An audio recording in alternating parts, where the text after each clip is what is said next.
യേശുവിൻ മാതേ, ലോകത്തിൻ നാഥേ, പരിശുദ്ധയാം മരിയേ.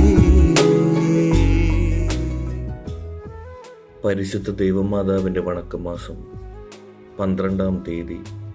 ദൂതൻ അവളോട് പറഞ്ഞു, മറിയമേ, നീ ഭയപ്പെടേണ്ട, ദൈവസന്നിധിയിൽ നീ കൃപ കണ്ടെത്തിയിരിക്കുന്നു.